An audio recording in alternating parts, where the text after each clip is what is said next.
that clash over there takes us into our next conversation this morning here on Prime Morning, and its news flash is proudly brought to you by Franco Trading Enterprise, still phones Papa Pathie, and they are calling you this morning for you to come and get quality gadgets for yourself. So, and if you're looking for iPhones, if you're looking for Samsung, Nokia, if you want television, CCTV cameras, if you want to also buy refrigerators, or if you need an air condition, the place you have to go is Franco Trading Enterprise, and quality is what we're talking about here. Call us on the numbers on your screens, and also visit us on our website. It's www.francotrading.com, and you can also download the app on Google Play Store. It's Franco Trading app, and once you have that, you have Franco Trading in your hands. You can always engage with us, and all you have to do is to just check into any of our branches and make a purchase of all those gadgets. If you need microwave in your house, I mean, Franco Trading Enterprise is the best place that you have to go. This morning, we're grateful to them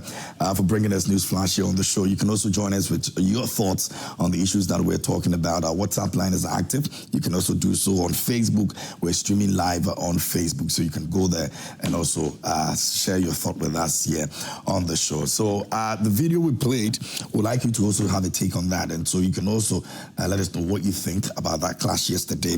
I've already told you the substantive issues we'll be looking at, and so just join us here on the show. But we're going to go on the front page of the newspapers. I'll come back quickly.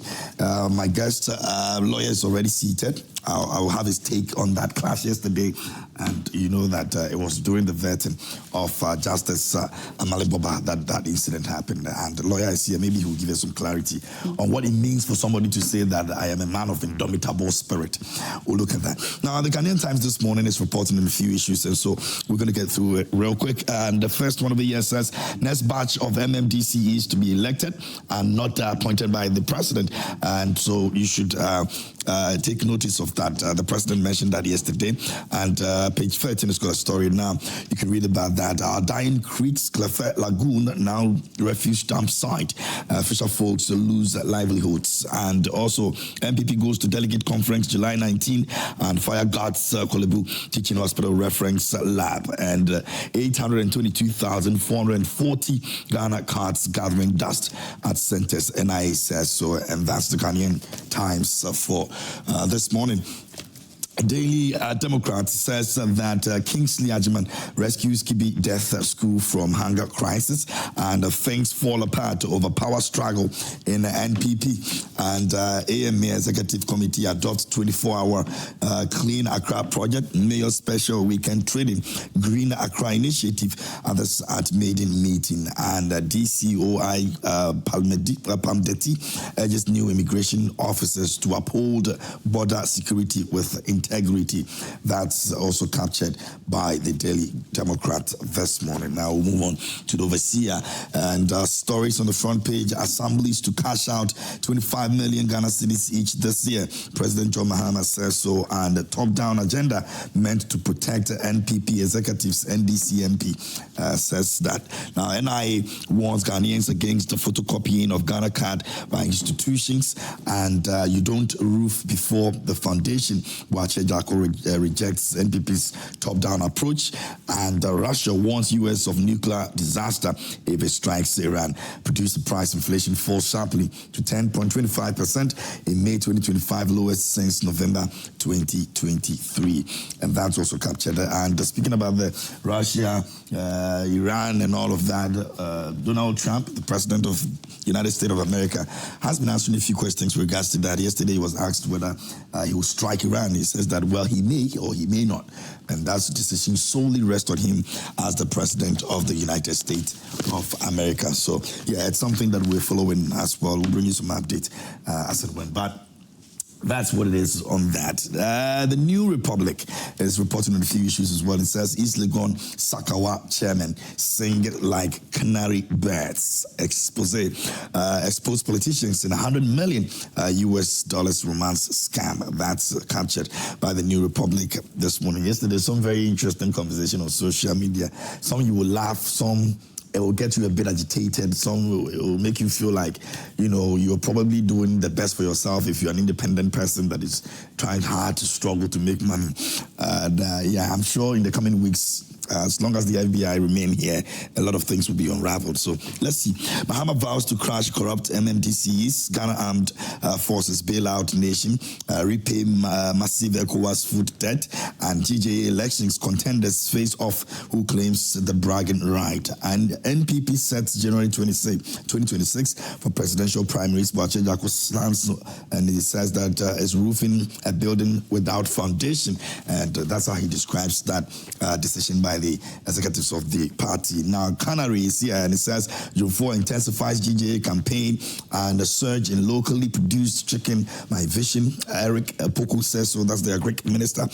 There's looting in the river bodies and forest through illegal mining. Catholic Archbishop of Accra says so. Otumfuo praises a Greek minister, says his humility is exemplary, and Otumfuo is a beacon of hope, deserves second term as GJA president. Kenashibe says so. And yesterday I said that I also support that bid. I think he did very well, extremely well for the journalists of this country, and so if he gets a second term, I'll be very happy about that. I mean, he really did a good job. Ghana's Fitch upgrade is just the beginning, Finance Minister says so, and that's Canary reporting on that issue. The very last but one, I think, will be the Citizen, and it says IGP's boys still preambulating dairy fans, and tall levy 22 years on steel, same fight against illegal mining needs community dialogue, and demo looms in Kumasi as 4 users fight government Olam over price of flour.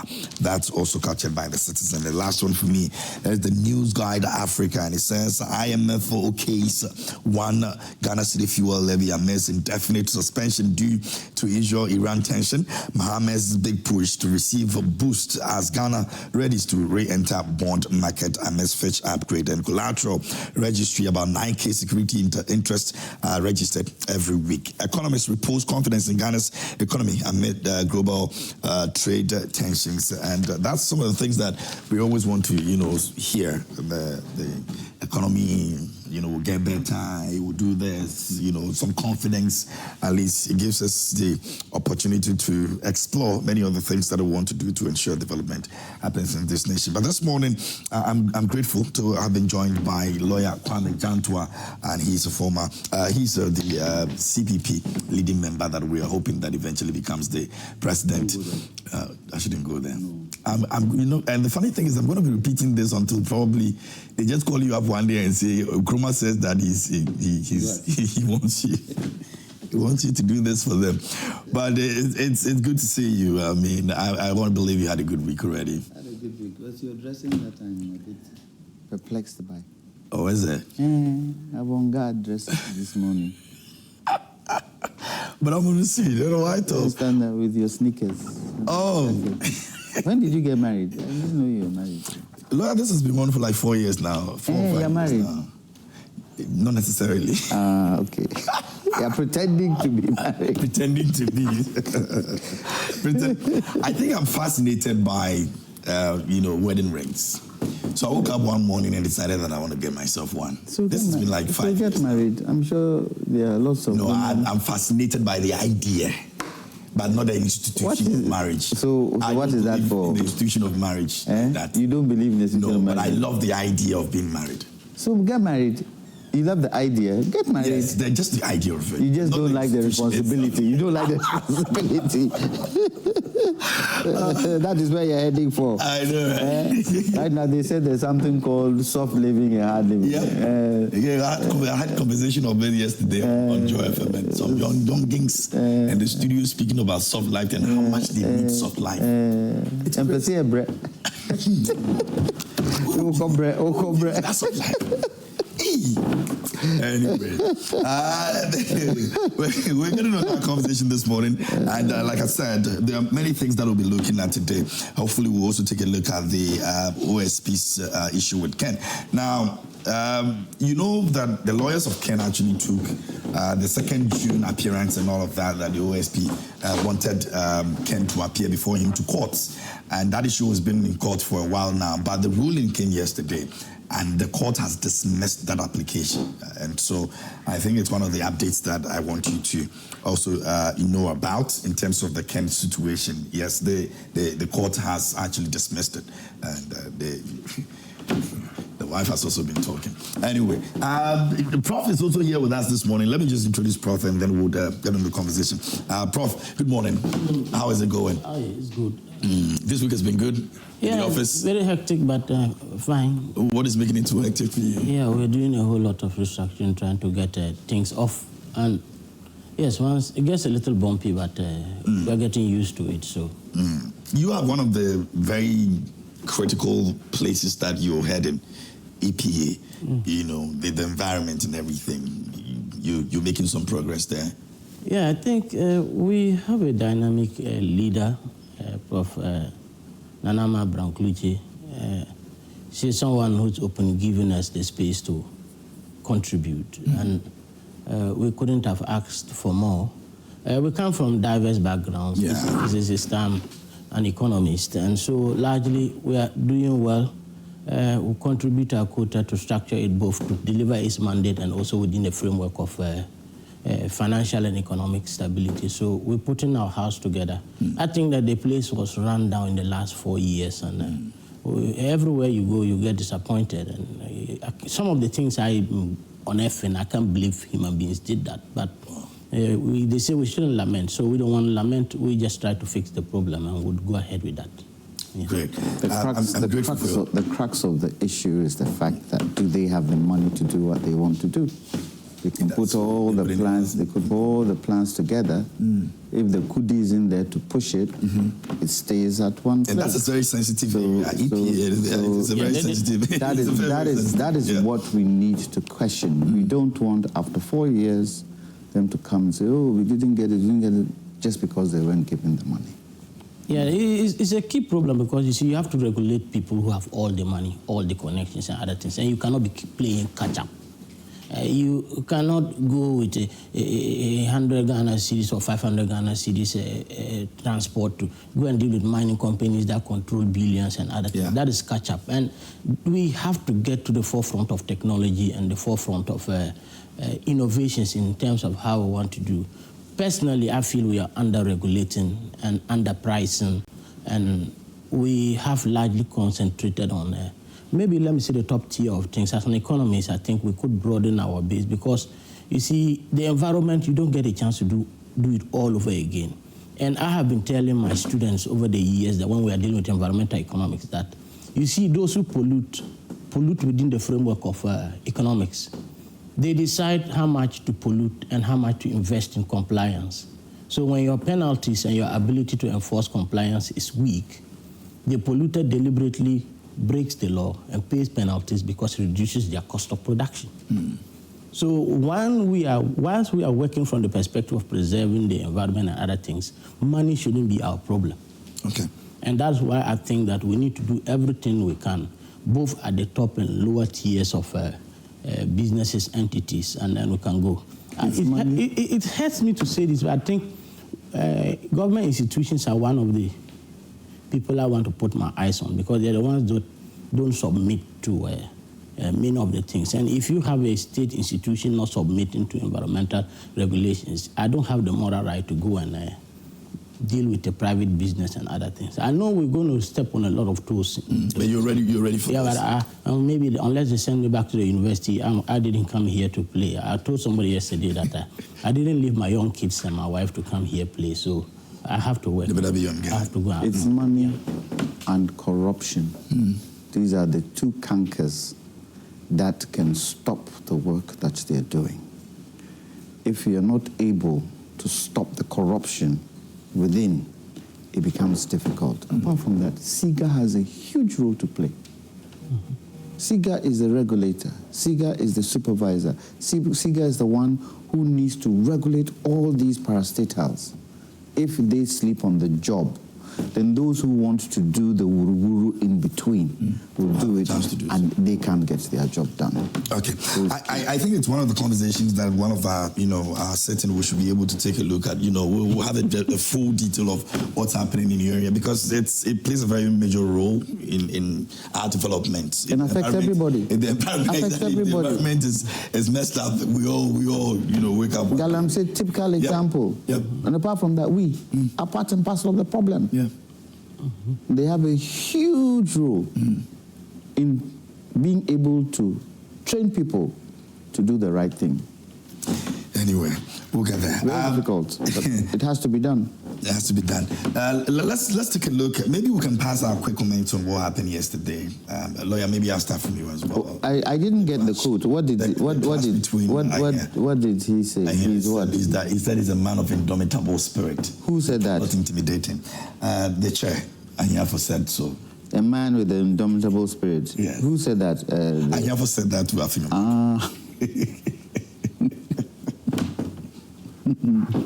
And Ayamga is supposed to be a lawyer, right? I know Makin is a lawyer. Ayamga is supposed to be a lawyer too.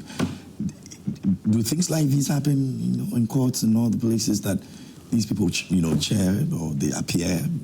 It doesn't get to that point. You go to law. No. The courts, when you walk into a court, what is the first thing a judge says if you are being unruly? That's the first thing the judge says. Okay. This is my court. Okay. You cannot act that way. So in the court, the judge is the So that's a typical reference of what happens in the court. By him saying, this is my ruling, I'm a man of indomitable spirit, you cannot intimidate me. Well, that is personal. Okay. That hasn't got to do with the surroundings of the vetting. That is personal. There must have, there's probably some thing between them. I'm wondering whether when it's not vetting in the Parliament, whether they have discussions. We've seen a few, but especially when there's main speakers not around and are here for a sitting. No, not even the sitting. Okay. Out of Parliament proceedings. Okay. Do they sit and talk after what happened yesterday? I should think so. Will they talk? They will. So it's showing a bit of power, I guess. But if you noticed, anytime he is sitting as speaker, there's always some altercation between him and Yes, there's always. And I don't know whether the MPP is trying to show that although we are a small minority, we have power. We can do things. So the minority leader is foisting his way of handling things on all of us. I believe that if the minority leader took a certain posture where it is not aggressive, but can dialogue in a certain way that doesn't bring that aggression, I think things would work out. But his voice tends to be harsh, even though sometimes what he will say makes a bit of sense. The harshness of his voice clouds what he's saying. As if, you have playing football, and you, the small one, and you doing football, the people are playing it around you, and then you are pushing to get yourself in there. And I would love a situation where he's an experienced parliamentarian. I'd love a situation where sometimes he would try and dialogue, because he's the chair of what? He can stop you from asking any question he wants to stop you from. And you can't do anything. Can you imagine if the shoe were on the other foot and Afenyo was the chair? He will definitely stop you from, if you watch, sometimes he crosses the chairman and attacks the chief whip. You see the chief whip, what do you call it? My good friend, the lawyer, is the chief whip, isn't he? No, he's the chief whip, yeah. Yeah, he's the chief whip. Yeah. He doesn't even notice the chairman is there. Just crosses like that. And it doesn't look right. Apart from that, there are young people who are aspiring to be parliamentarians. And they're watching this. And they're watching. And if they feel that is the way parliamentarians act, it doesn't bode well, whatever the case is. Parliament is the weakest link amongst the governing bodies, executive, parliament, and the judiciary. So it is important that Parliament is portrayed in a certain way that people get some kind of gravitas from. And what is it? You are there. They are vetting you. You're asking a question. Sometimes the questions you ask can be protruding. And it's up to the chairman to do what? To regulate the session so that it goes on well. You saw what happened with my good friend, Communications Minister. What's his name? Sam George. And even with what do you call it? No, Deputy AG is Ablakwa. The Foreign Affairs Minister. Exactly. You don't want the people you are vetting to take a certain posture. Where that posture you can see can be confrontational. We've seen a few of them take that, and then they come back again because they feel it's their duty to just let the conversation flow. But when you look at their demeanor, you know they're not happy about this. What is vetting for? Vetting is to show the people of Ghana whether the person who has been given the position understands the position, has the capacity to act in that position. And for Supreme Court judges, it's a technical, skillful area where your competence in the law is what? Is being questioned. And let's say it is not any ordinary lawyer who is sitting there. Those who are sitting there are already lords, my lords and my lady. They've already in that frame. They are going to an upper court which can be slightly different from the lower courts, but they have the experience. They understand the law. How they enforce the law is what you're trying to do. What? Because in the Supreme Court, a lot of discretion comes into play. A lot of discretion. And you need to find out whether you have that sense of discretion to be able to handle sensitive matters. And you see, it's unfortunate, but those who are being vetted, judges, their political colors are not shown at the vetting panel.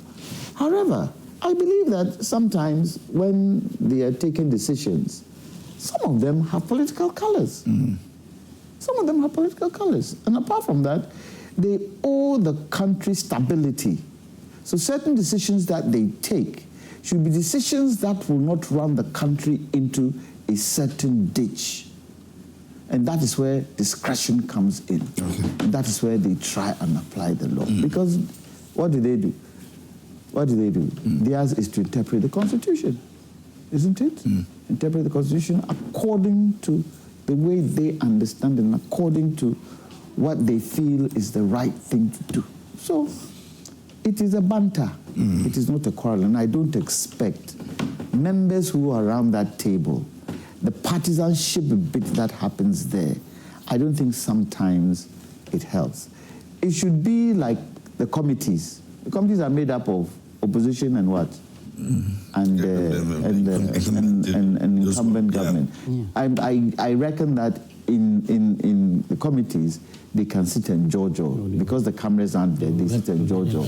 Why is it that the moment the cameras come in, everybody wants to show the Chenchenhini? No. Sometimes it's good to show Chenchenhini, but the way you show the Chenchenhini is very, very, very important. Prof. Yes, like Commissioner just said something. When you, currently, I think I'm working with them on some of our allies, and you see how cordial they are when they get to the committee level. I don't know why they just go on steroids when they see cameras, and maybe I'm beginning to think that some of these things should happen in camera so that we don't have these episodes. But the Honorable Ayamga is gaining notoriety for doing his backbenchers and the young people looking up to him great disservice, because if he was trained that way, he wouldn't rise up to become what he is. And it is incumbent on him to display the best of parliamentary practice, so those looking up to him, when they finally have to step up to the plate and become majority or minority leaders, they are not only filled with hooliganism and wayside language and harassment. That's what you see. And when the speaker is not there, the Honorable Ayamga thinks he is the speaker. And the disrespect with which he treats the other two deputies, I think that he ought to take a step back, reflect deeply, and then ask himself whether he is doing the people of Ghana a service. You see, you are dealing with Supreme Court judges, people who are going to encapsulate the law. They are the bosom of the law, as the former Chief Justice used to say. And if you do not interrogate them, I wanted to see how you interrogate their track record, their decisions in the past, in the lower courts, what informed their rulings in particular cases, to let Ghanaians understand their disposition and what they bring to the court. But you see them behaving as if we are trying to select class prefects, and it's a little bit disheartening. One of the things an opposition or a minority should be doing is to advance alternatives. So that if there's an idea, you are advancing an alternative idea. It looks like he has probably misinterpreted the terms of his office to mean that prevent the others from getting it right so they don't take credit for it. And that is what he seems to be doing, that anytime there is an idea on the table, his objective is to say that, okay, this may be right, this may be good, so I have to challenge it. And that doesn't do the people of this country any service. I think that we are spending too much talking about the Honorable Ayamga and his disrespect for his colleagues and, for that matter, the seat of the Speaker. I don't think that if the Right Honorable Speaker was chairing this meeting, you see him behave that way. And it speaks volumes of who so he is. These are deliberate actions. He's mentioned that when the table turns, the NDC will have a very big issue. You see, whether it's the NDC doing it or the MPP doing it, wrong is wrong. We don't have to say that if the tables turn, they will do worse. And you see, unfortunately, we have had the Honorable Haruna Iddrisu, who was leader, and then the Honorable Kesli Atuforsen took over. We didn't see them go down to this level.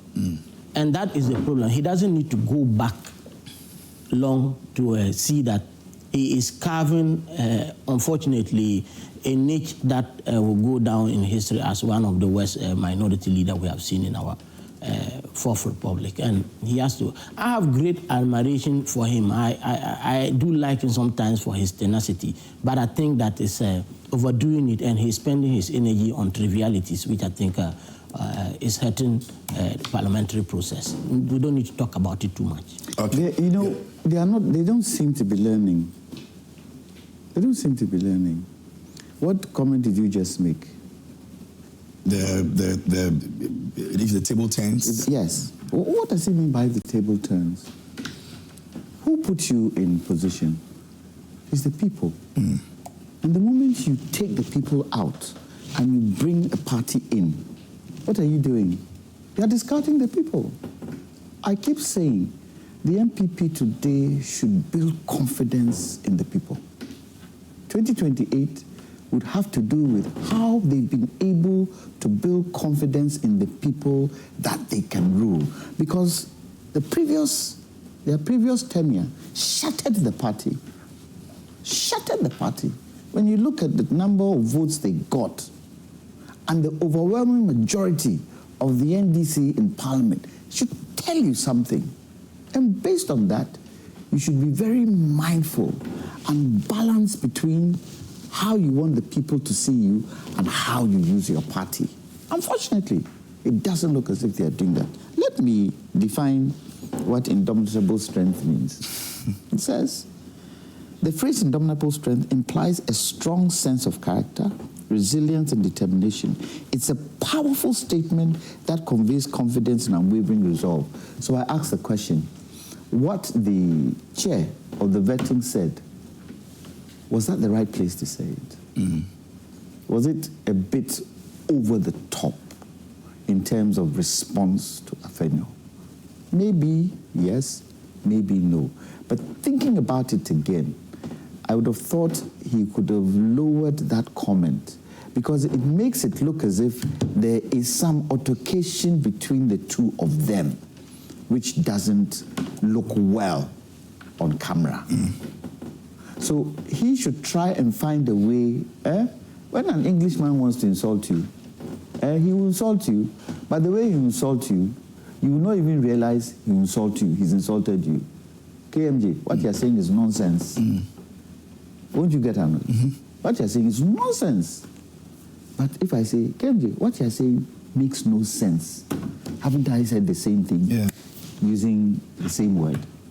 So I guess you need to look at how Afenyo acts and then do what? Find ways of calming him down. They say when you meet two people, one is smiling and one is with a straight face, who would you go to first? You go to the one who is smiling. I want to differ a little bit from... Okay, so, Prof, make it quick so that we'll move on to the next conversation. The chairman was only telling Afenyo that he can do all he wants, he will still stay on track. That's how I interpreted it. He didn't mean to say that, okay, I'm ready to do whatever you want, I'm going to... He's just telling him that what is supposed to be done will be done. And if you look at right from vetting all the way to now, Honorable Afenyo has made it an objective to intimidate the second speaker, and the deputy speaker, and I don't believe that he telling him that he has an indomitable spirit, he cannot break his spirit, is in any way an overstatement. I think that it's a diplomatic way of telling him that you are wasting your own time, you cannot break me, what is supposed to be done will be done. And I applaud him for that. He has to stand up to Honorable Afenyo and prove that he is worthy of his office. All right. There are two sides to every point. Now, we'll make some progress. But right after that, he went on Facebook and made some very long quotes. Who went on Facebook? I have, but I don't want us to get into that. He put another long quote over there, and that also generated some conversations. But, well, let me acknowledge Dr. Osei Kwapong has also joined us via Zoom, and he's going to be part of the conversation this morning on the other side. Doc, if you can hear me, good morning. Good morning to you as well. All right, I'm grateful for your time this morning. I really appreciate it. We're going to move on to the MMDCE's conversation, but I would like to take this quick video. When I come back, Doc, I'll be asking you a few things on that video of Mahama speaking, the President Mahama speaking on the issue of MMDCEs. Now, he's mentioned two things. The amount of money that will be disbursed to them, over 25 million Ghana cedis every year, and then also the issue of they declaring their assets. So maybe we'll start from the declaring of assets, and then we'll get into the monies that will be disbursed to them. So let's take a look at this video.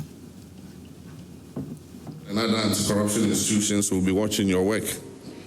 And as I've said previously, if any of these institutions starts investigating you, you don't expect me to interfere on your behalf. In the meantime, I wish to remind you that you are among the office holders required to declare your assets. And so I expect that by July 15th, all of you would have declared. The Auditor General and other anti-corruption institutions will be watching your work. And as I've said previously, if any of these institutions starts investigating you, you don't expect me to interfere on your behalf. In the meantime, I wish to remind you that you are among the office holders required to declare your assets. And so all right, so that's His Excellency, the President of the Republic, speaking on the what they call the orientation for the MMDCEs. Now, let me get to you, Doc. Yes. Yeah, what do you make of this? Declaring of assets. We saw what happened with the ministers. Yes, it's the asset declaration regime is part of the mechanisms that we as a country have put in place to ensure that those who get into public office do not use their office for material gain. And one of the ways that hopefully an asset declaration regime can check that is to make sure that, for example, when you're coming into office and you declare that you have one house, that by the time you're leaving office and you're declaring again upon your exit that you have 10 houses, then some questions can be asked. The interesting thing with our asset regime, so it's very important that President John Mahama reminds these MMDCEs that they are also part of the set of public officials who are required to declare their assets, and also reminding them that you want to do it sooner rather than later, because we've all heard stories of sometimes how long it has taken some of these public officials, not just even MMDCs, but ministers, persons nominated to be EC chairs, etc., how long it has taken them to declare their assets. So it's a very important reminder. I always say that our asset regime declaration, for me personally, is not very difficult to meet. To meet in the sense that, from what I understand, once you filed it, placed it in that envelope and handed it to the Auditor General, the auditor can't even open it and verify what it is that you have reported. And so I sometimes get baffled a little bit as to why it takes so much time, or there is even some hesitation to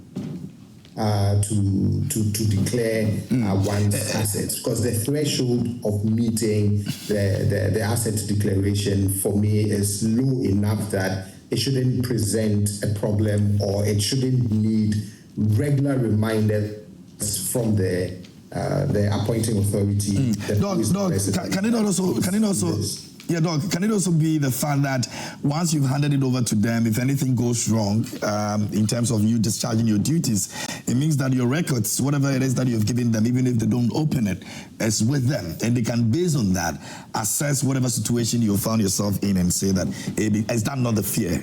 Even though you may think that it will not be opened.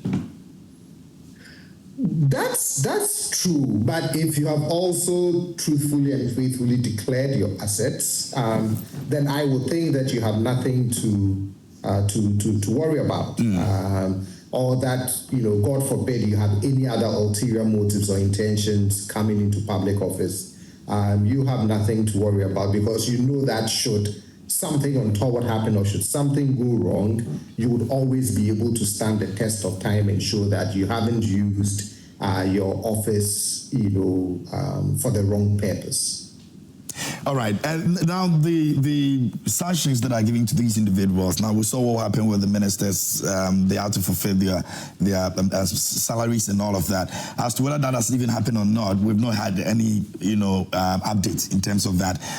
You think that it is this that is going to still give the president that kind of goodwill that he's been having in terms of how he wants the appointees to behave whilst they are in office, or it's one of those things everybody will just see that, oh well, he just says it and we move on from there. It doesn't really change anything. I'm hoping as you rightly pointed out, there's not been any updates in terms of where those sanctions applied and enforced.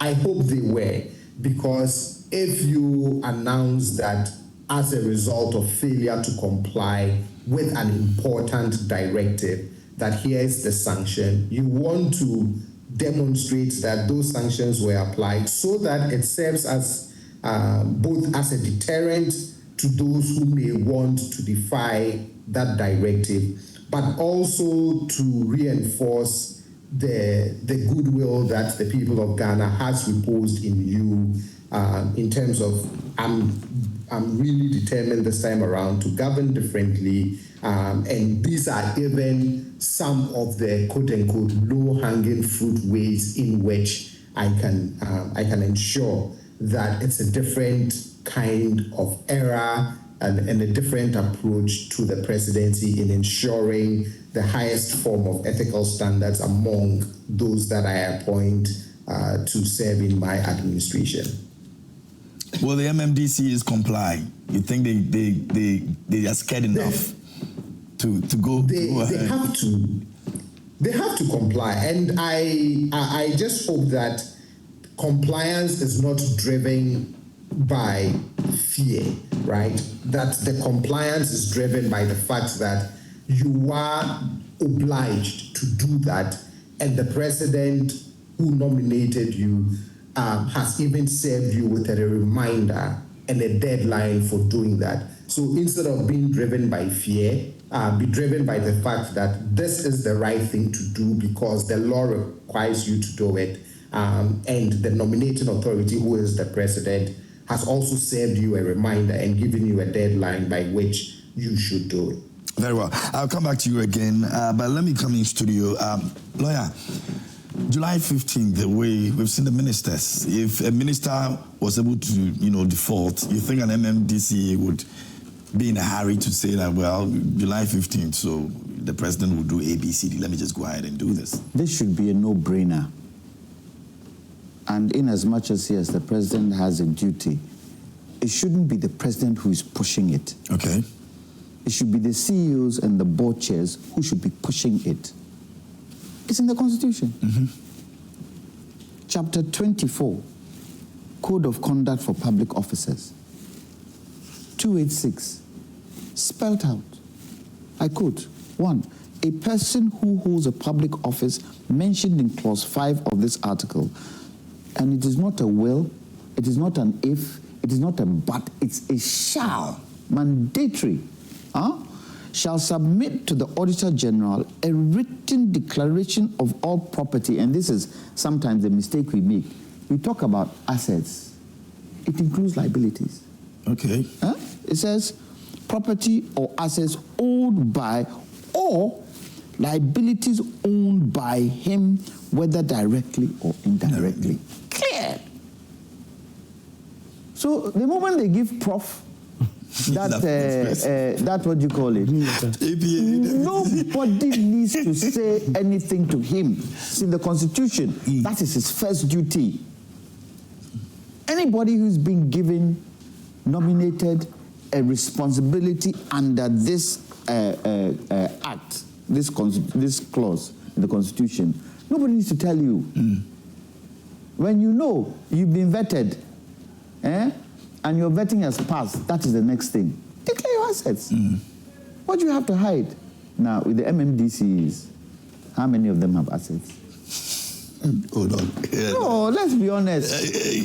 Let's be honest. How many of them? Some of them have done well for themselves. When they say assets, what assets are we talking about?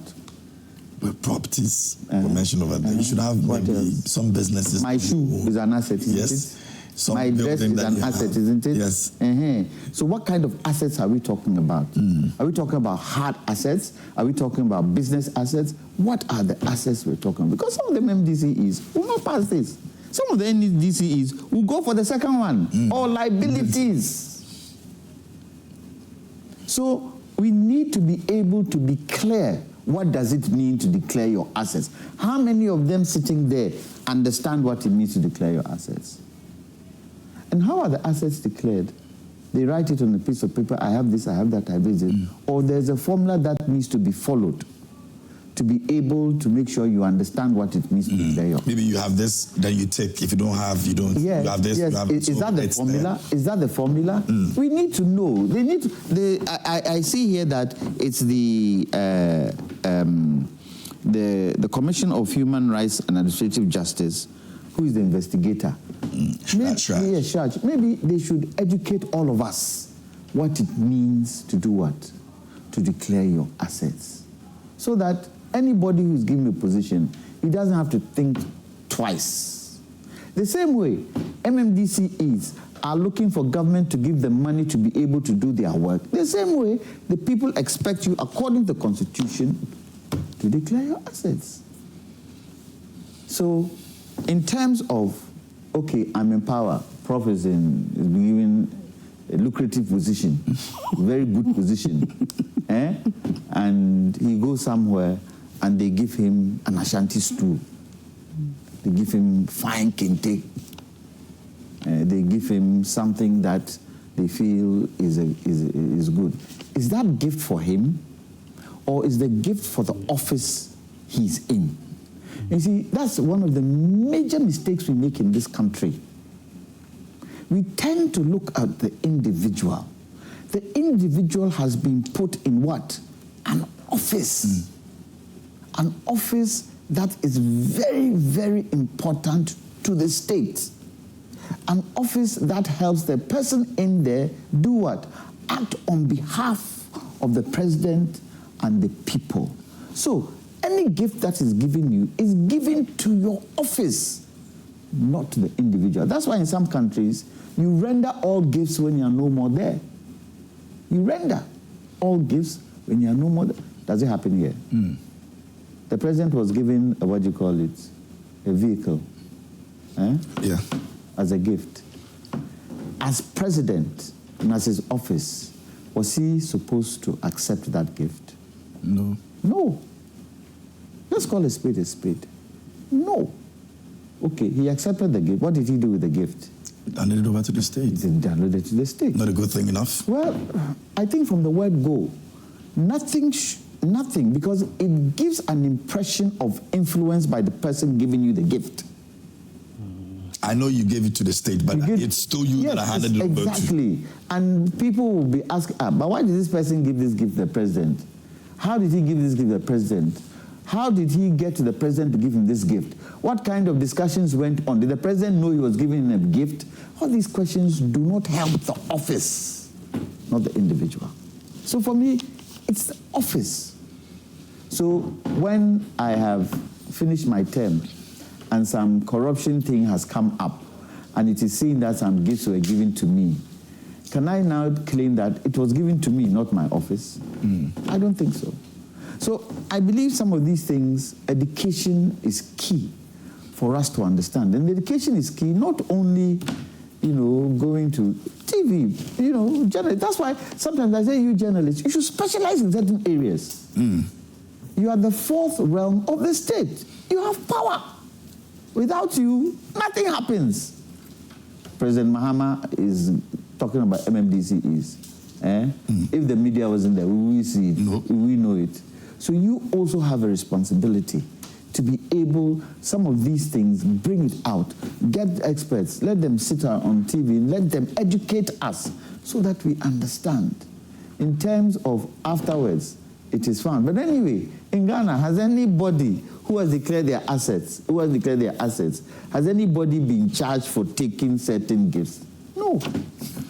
Anyway. No. So that bit is important. Other jurisdictions like the UK and America, look, you take a gift, when you're leaving, you leave the gift. It's no joke. It's no joke. And we need to get there. Yeah. We need to get there. Other people will use it as influence to also try and get the good side of somebody in a position, like Prof.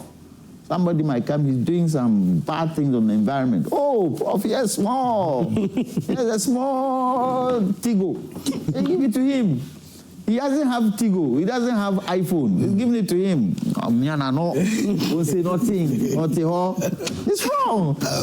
Prof, and does he declare that thing they've given him? Prof, have you declared already? Yes, I did declare. You see, we declared our assets, tried to meet the deadline, not out of fear for the president, but out of admiration and respect for the resolve he has shown to lead by example.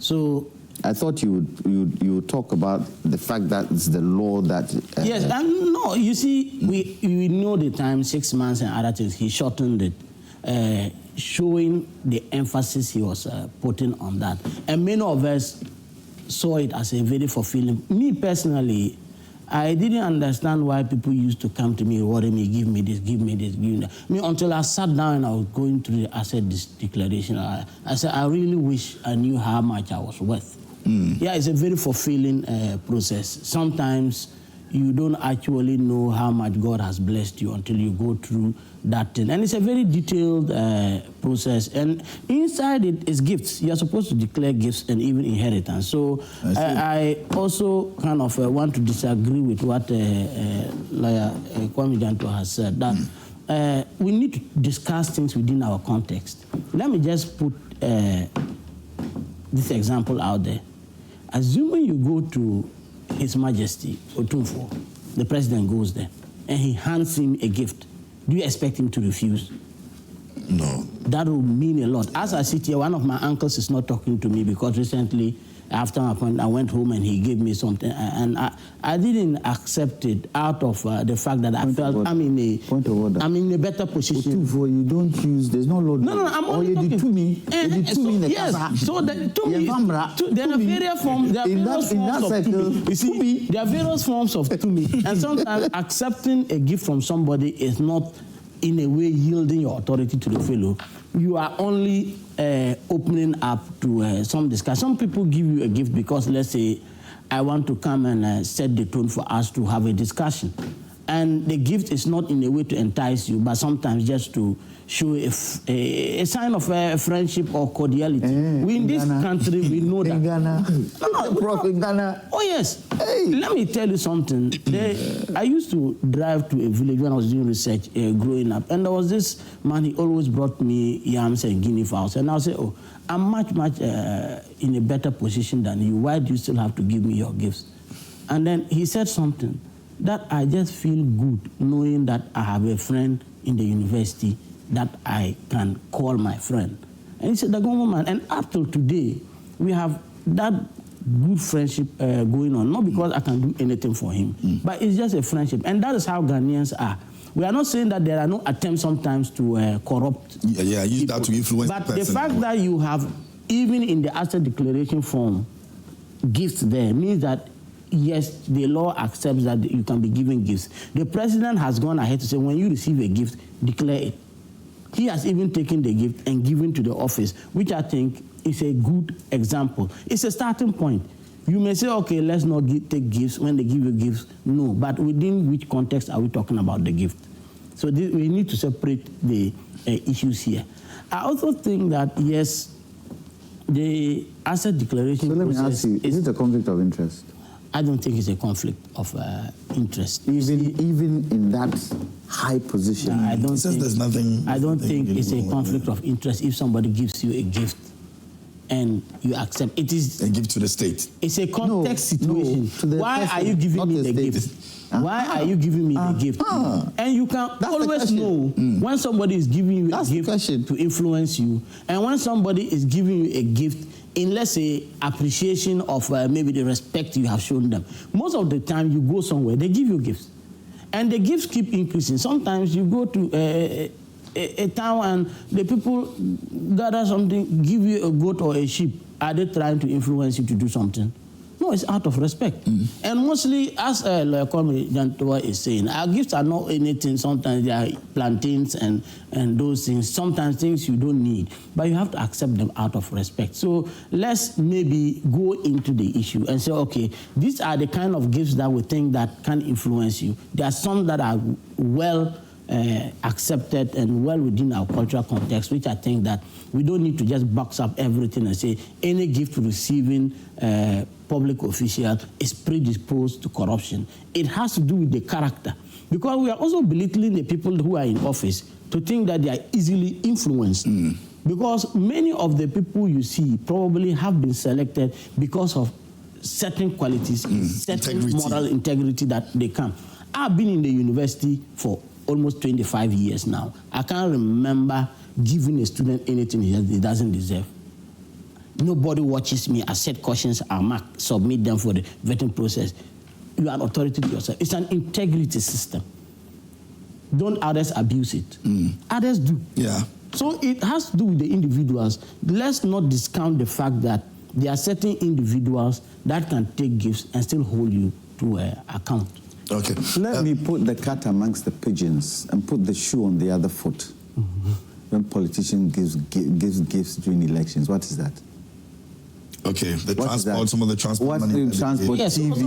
Also put the foot on the wait. Don't they take enough TV, radio, fridges, all that. Yeah. What's that? They take it and some take What's that? These are influences, clearly. Because of the point so why are they of that giving of that works the same way. Alone. It works the same way. The same way you're not supposed to take those gifts. You're not supposed to give gifts as a way of influence. Are you giving it to the electorate for nothing? No. You want that electorate to do what? You're trying to change the conscience of the person who's going to vote by giving them a gift. It is wrong. What is wrong? Okay. Doc, if you're there, maybe you add your voice quickly to the gift thing, and then I'll read some few messages from our viewers, and then we'll get into the next conversation. Doc, if you can hear me. Yes. So, on the question of gifts, it's always a little dicey. I mean, we live in a culture where gift giving and gift receiving is part of the culture. A very normal thing. Very normal. So, for example, I don't think that you will be running afoul of the law if you visited your uncle, your grandma in the village who says, oh, take some plantain, take some cocoyam, take a little kontomire back with you to the city. I don't think the law will frown upon that. But however, if you should visit some other politically exposed, wealthy individual who on your way back to the city says, oh, here is 50,000 Ghana cedis for you, that should sound the alarm bells, and that should raise some concerns.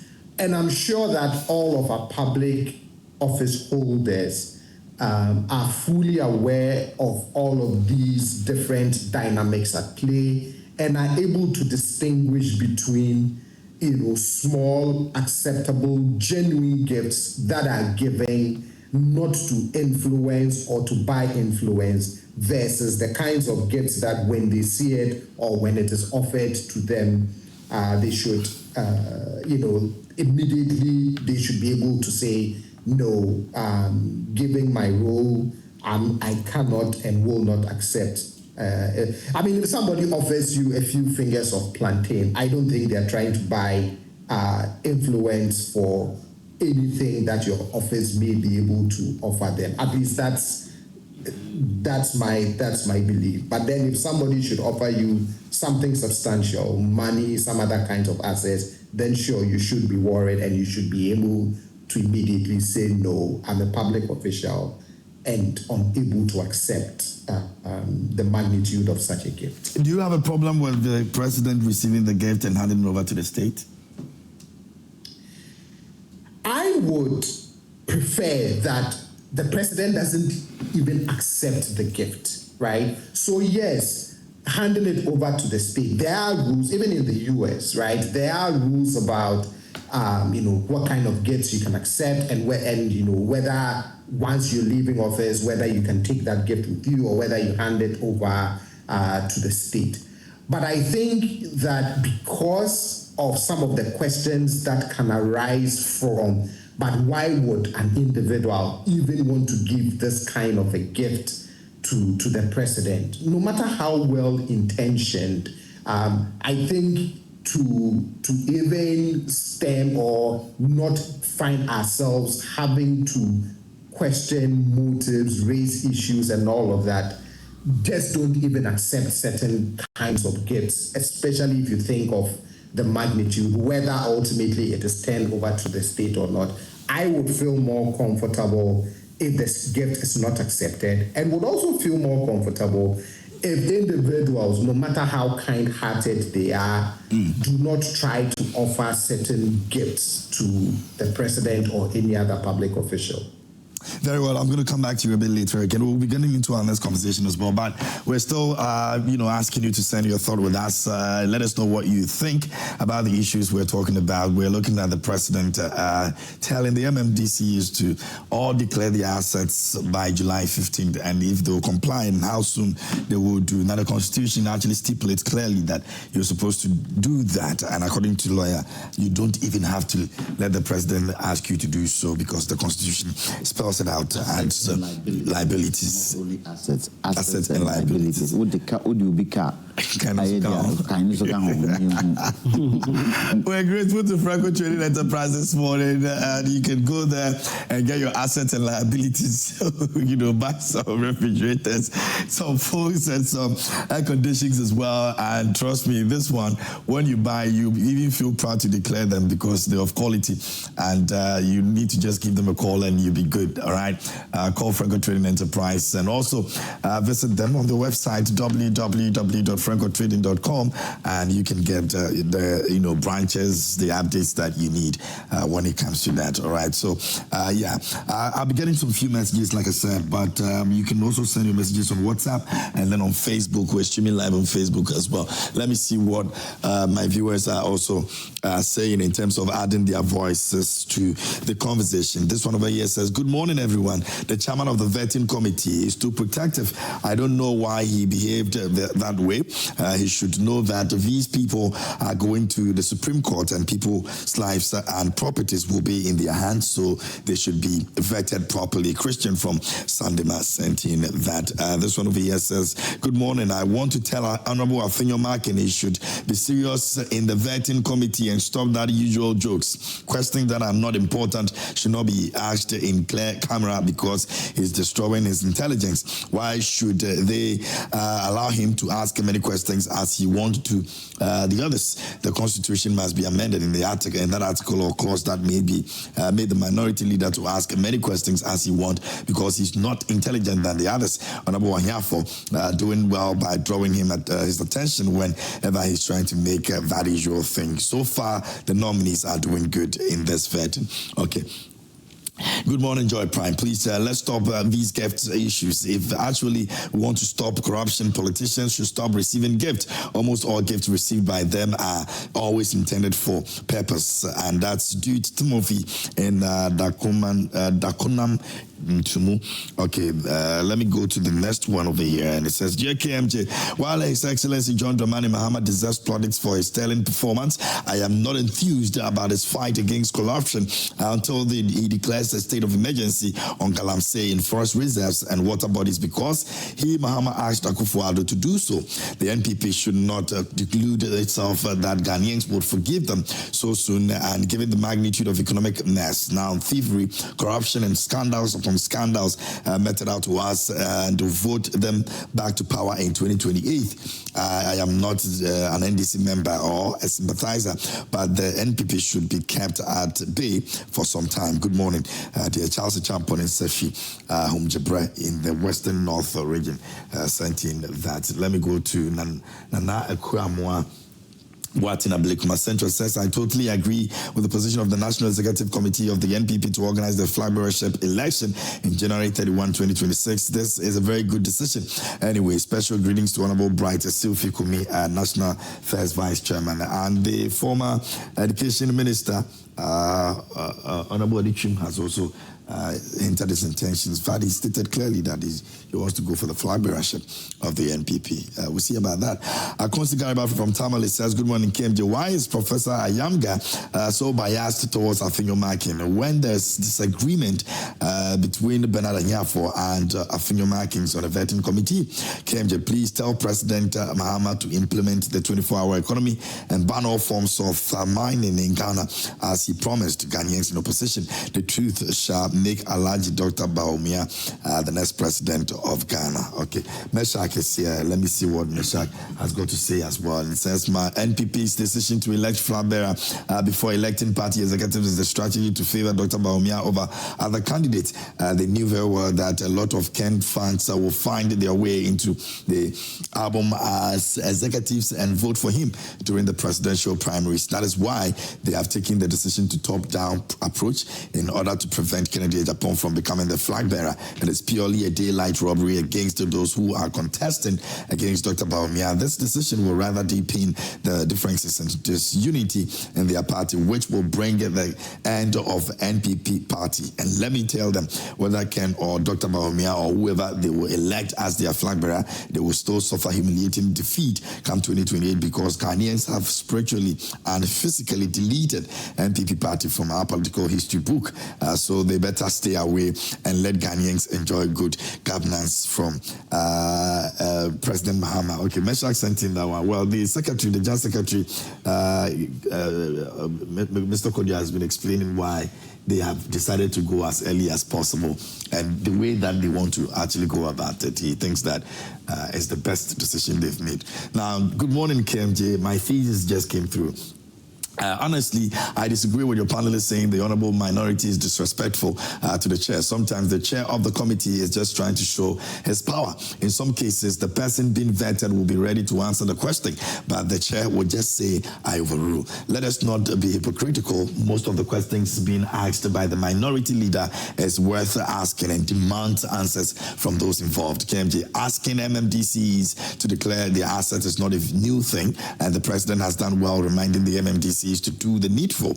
I was privileged to have worked with the former DCE with the immediate past government and saw the agency at which he was doing this exercise. I'm just hoping that the people would comply, as some ministers failed to declare, yet nothing happened to them. What more of MMDCE? Well, they were giving sanctions. As to whether those sanctions has been enforced is another thing. So don't just put it bluntly that nothing was done when they actually faulted.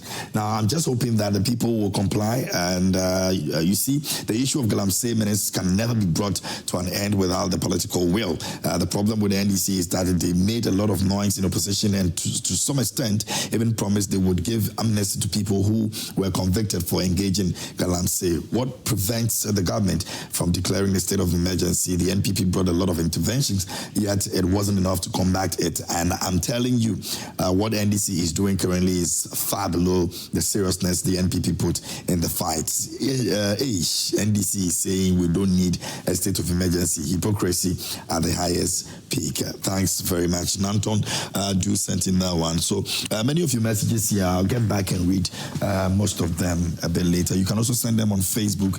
I'll be reading some over there as well. Now, a court has dismissed Ofori-Atta's application seeking to prevent OSP from declaring him wanted, and that's a human rights court that actually dismissed that application. And you remember that they filed this application for the 2nd June appearance by the Honorable Ken Ofori-Atta, and that issue just got a ruling yesterday, and so it means that he's lost out on that one too as well. Lawyer. What are you asking me? So the Ofori-Atta can keep losing when it comes to this issue. Did you see this? Don't let us make this into another sensational thing. He's gone to courts. The court said what? We don't think the what you call it brought is fit enough. Overruled. This is shortly after the wife came to give updates. I'm sure you may have seen the wife's update as well. Case closed. The wife's update and this one has no correlation. Does it? Well, does it have correlation? Not the wife was talking about his health. Update on his health. This one, he was taking the OSP to court to say that he doesn't have the right to do what he done. You didn't see. Does the OSP have the right to do it? OSP has the right, doesn't it? So what's the challenge? Court no say we don't think your application is worth listening to. So we have, what do you call it? Abrogated it. No, what's the point there? That he's lost again. Hey, it's not the case. So what? What are you trying to imply? What are you trying to imply? No, the man is innocent. I'm just asking a harmless question on the ruling. I keep saying the man is innocent until proven guilty. No doubt about that. Absolutely, I agree. So whether he's lost there or whatever. But this could have been a good chance. The again is neither here nor there. Well, good chance. What do you mean by good chance? That this particular because his health condition is not allowing him to come down. So if this particular ruling will affect the case, is that what you're saying? No, not necessarily. What I'm saying is that he has a reason why that injunction was put before the court. Yes. So if and the reason was what? We are talking on his health grounds. On his health grounds. So if he had gone through this, if it wasn't ruled against him, then it means that whatever he intends to do there until he gets better and calm would actually be granted to him. You see, whatever the case is, Ofori-Atta's health situation has only been able to come to some point with this his June so-called surgery. Before this time, did we know whether it was in surgery or wasn't in surgery? No. He said he gave us a certain date. March 21st. It didn't happen. It didn't happen.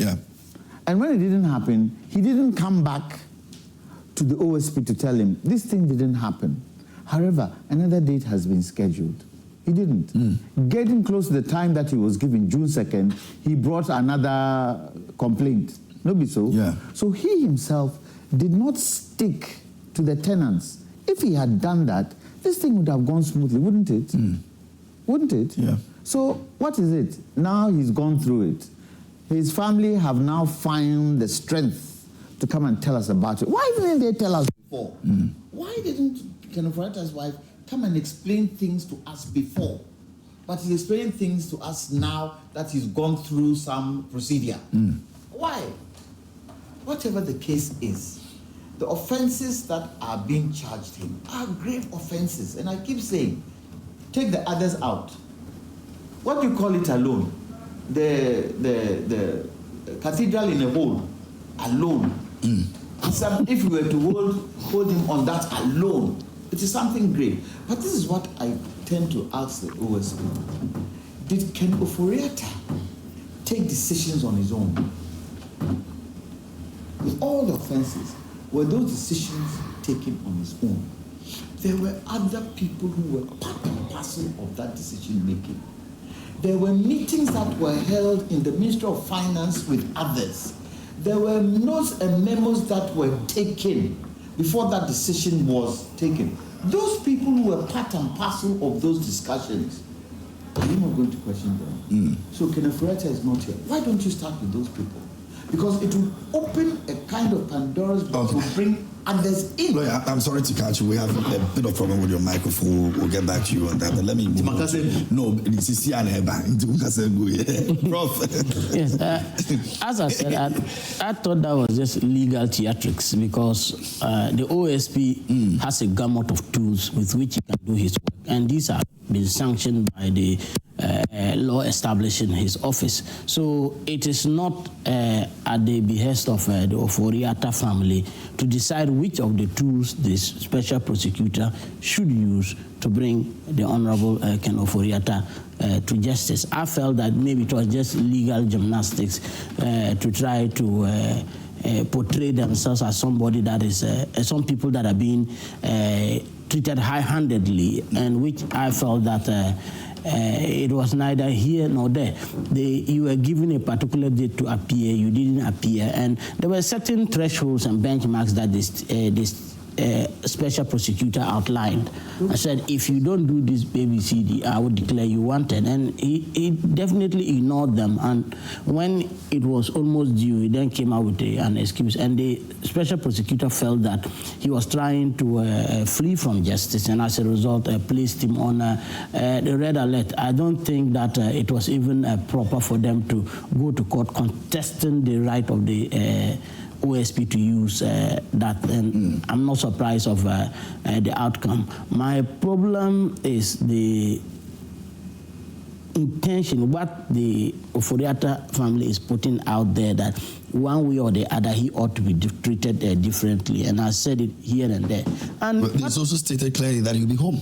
Yes, he has to be home. It's not enough assurance that the man my senior lawyer, Kwame Jantua, is saying that we should start with other people. The Honorable Ken Ofori-Atta is like the runabout of all the things that happened. And if you take out the Honorable Ken Ofori-Atta, you may not be able to access the others.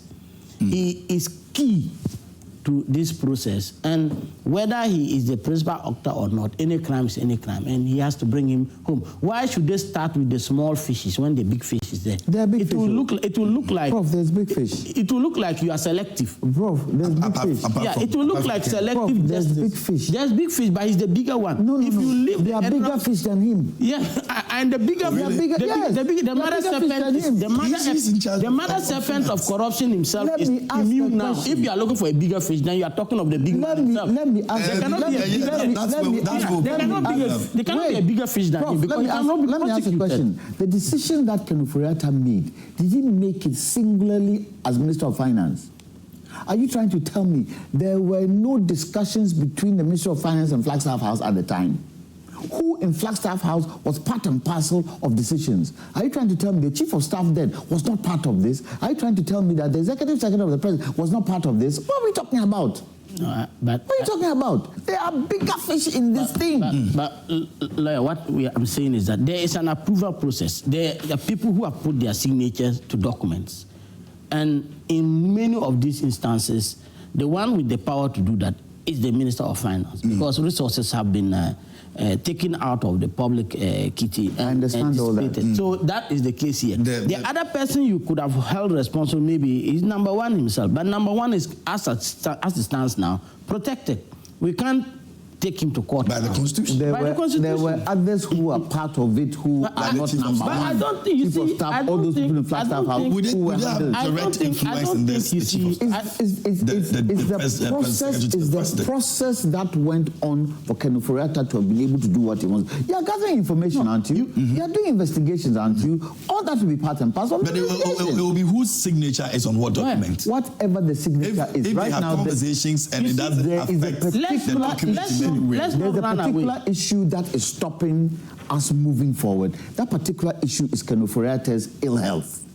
So because Ken Ofori-Atta is ill health, well, whatever the case is, let's say ill health, because we know whatever the case is, once he came down to read the budget and we saw, when we looked at him, we knew there was something wrong. Which references have been made? Exactly. I said that is not a problem for me. Whatever the case is, the fact that Ken Ofori-Atta would be the focal pin, the arrowhead, it doesn't mean the arrow wasn't there to be able to throw it.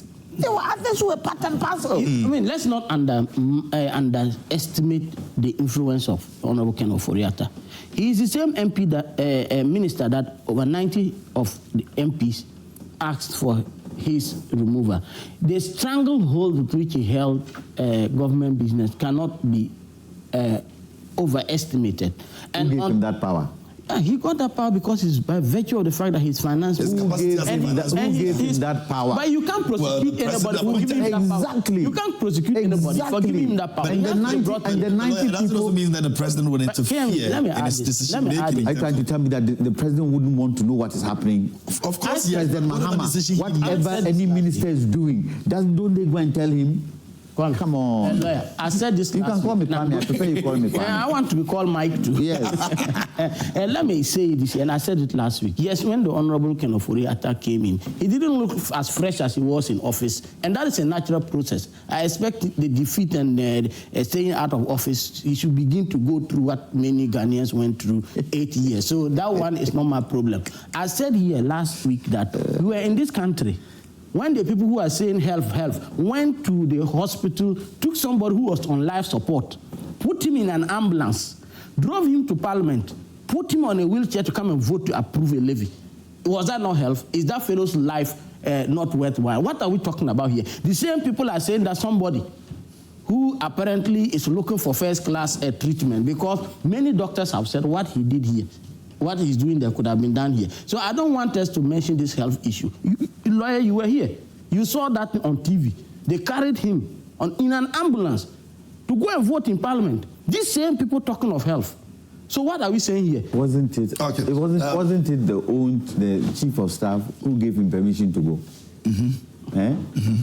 Couldn't chief of staff? There was a letter written. Couldn't he have told him that whatever you are going, you can do it here? Could he not have said that to him? Okay. So, let me go on the other side. Look, I'll come back to you again, Prof. Let me speak to Doc as well. Doc.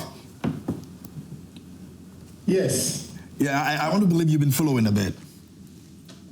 Yes. Okay, great. What do you make of that? The application that has been dismissed. I mean, I'm sure that the court weighed the merits or lack thereof of whatever had been submitted to it for adjudication by the legal team of the former finance minister, and has decided, look, there isn't much merit to it. And for me, whenever you approach an institution, that is one of the things that you have to accept.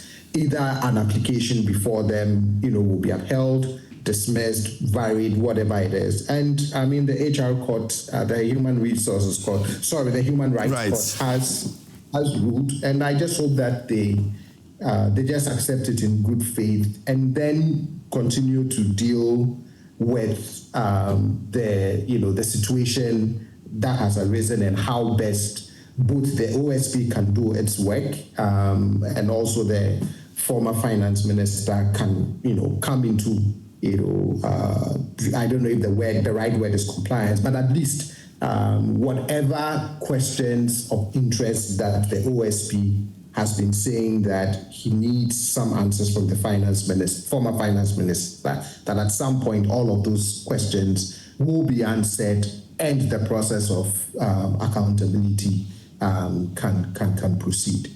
This action that was taken by the OSP, and of course is the reason why this application was even been dismissed in the first place, is one of those that actually came in the space of, why would we even push to that limit of a red alert and all that? With this application being dismissed, would that give the OSP some sort of more power to be able to, move ahead with whatever decision he wants to make in terms of making sure that Honorable comes to Ghana? Even if you look at the most recent OSP briefing and still going back to, I don't think that this application actually deterred the OSP, because whilst the application was pending a ruling from the Human Rights Court, he still did go ahead to say he's redeclaring the former finance minister wanted and placing him on a red alert. So I don't think that he has been deterred by this application that was before the HR court, and I also don't think that the ruling therefore emboldens him any more than he feels empowered by the legal backing that his office has to be able to deploy the necessary tools to quote unquote fight corruption. Very well. I am thinking, and I want us to take a look at this from the other perspective of where the decisions stand now. Now, it's going to take him how many months to recover fully and come back to Ghana? Are you expecting that in a couple of days, the OSP will come back again and maybe, disagree with what the wife put out there in terms of what he has been able to gather? Are you thinking that it's What was the crux of the wife's interview? Well, she spoke about many things, including, how the husband has been treated, but most importantly, wanted to give update on the health condition of the husband, yeah. And you're saying that the OSP might come back and... Well, based on what, intelligence is also picking, are we hoping to see him come back again? You see, sure. I really don't think this entire episode should have been played in the public gallery. I don't think so. Like the way the OSP went about it? Yes, I don't think so.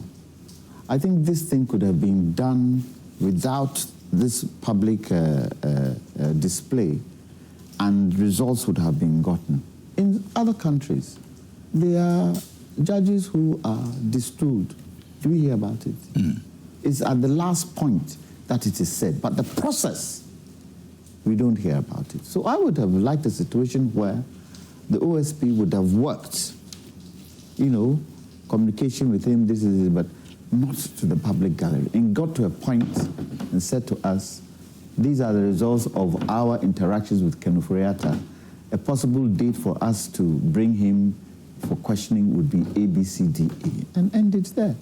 This entire scenario has not helped anybody, because I don't think you nor my brother here would want to see Ofori-Atta brought in handcuffs back to this country. I don't think so. The reason why I say that is that the man is innocent until proven guilty. Okay. Handcuffs are He's innocent. Put on innocent. That's why I said some people disagree, because if you read some comments on some social people media, disagree. That is some people have strong. And this is what it has done.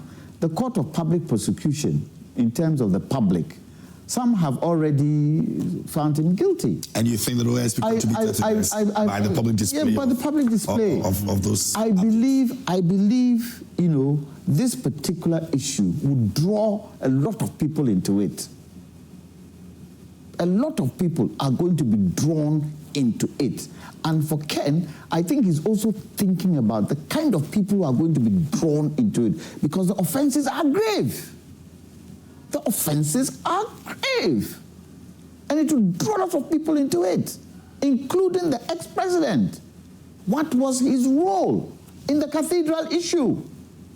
What was his role in some of the other things that have been brought in? It will come.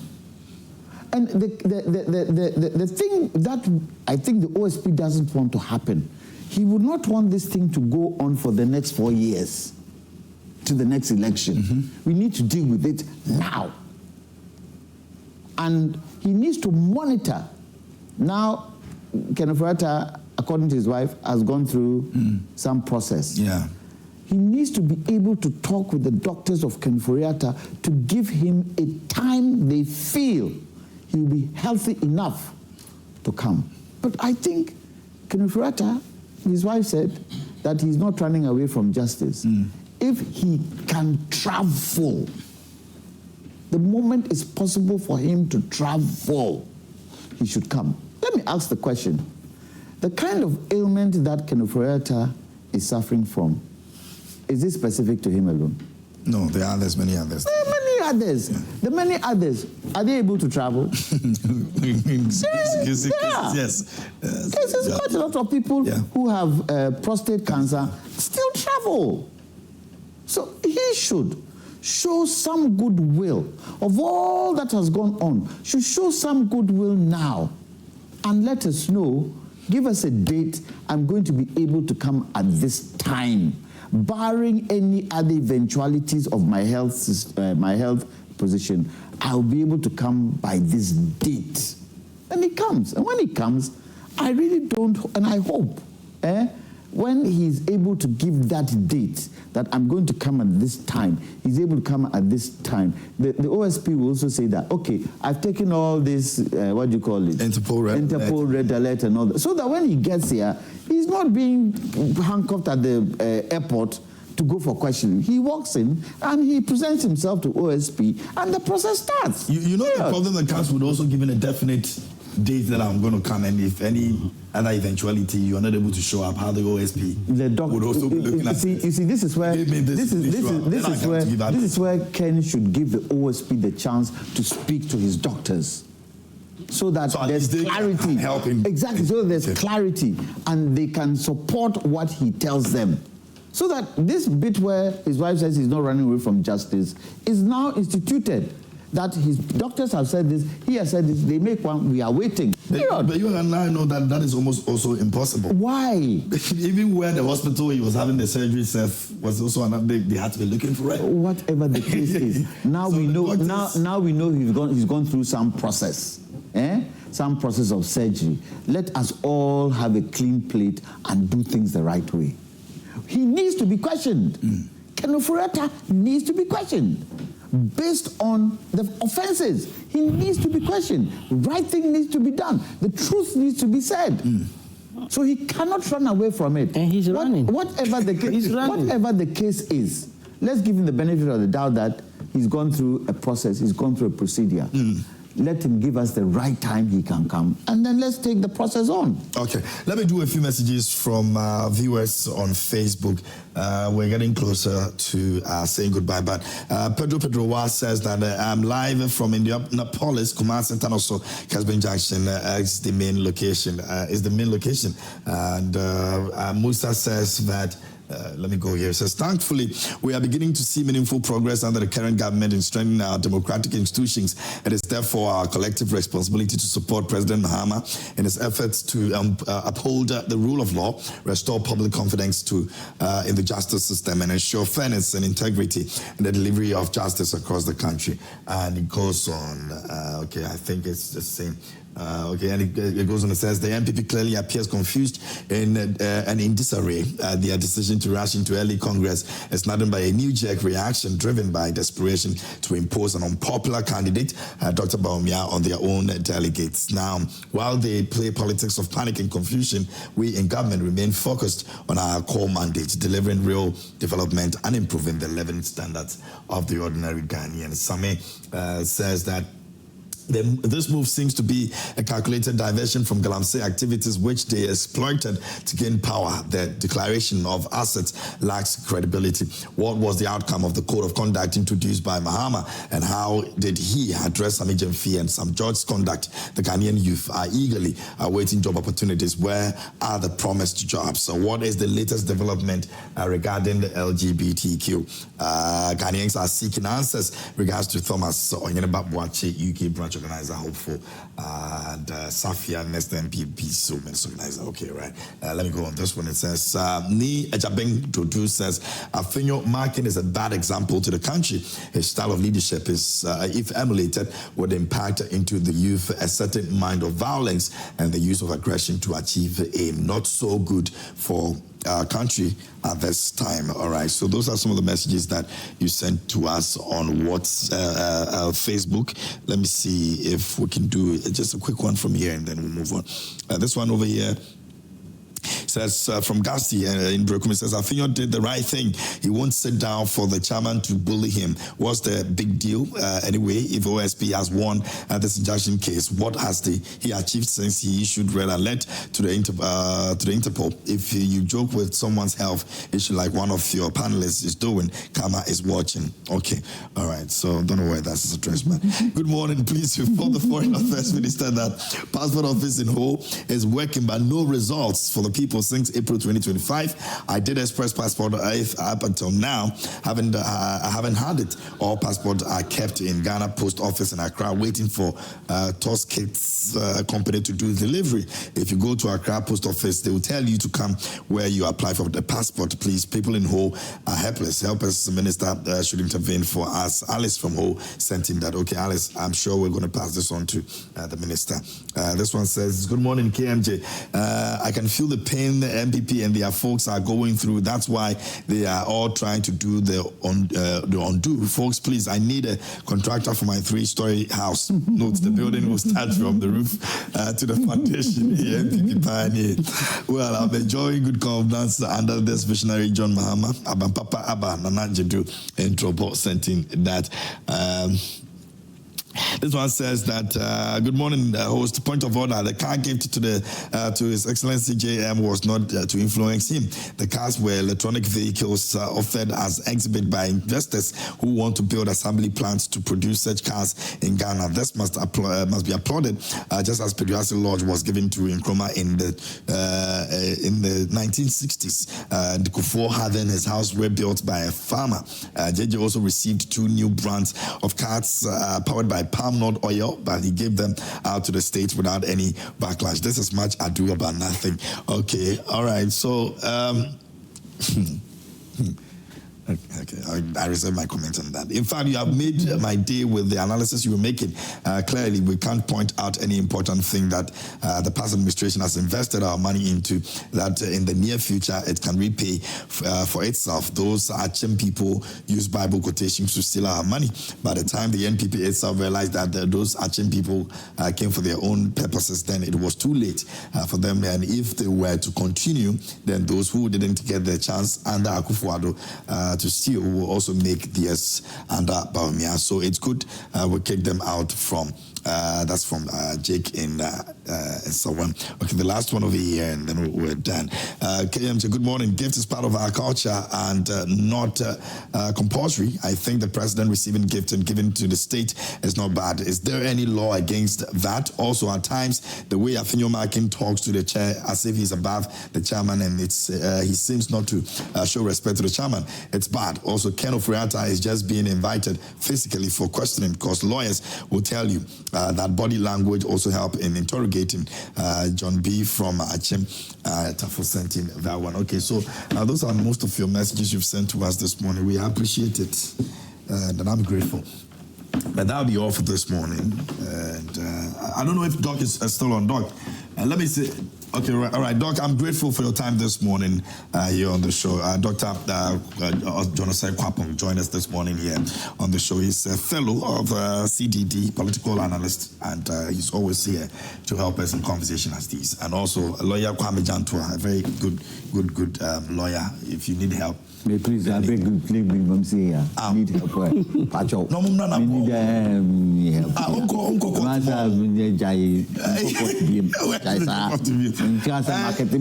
Exclusive cases.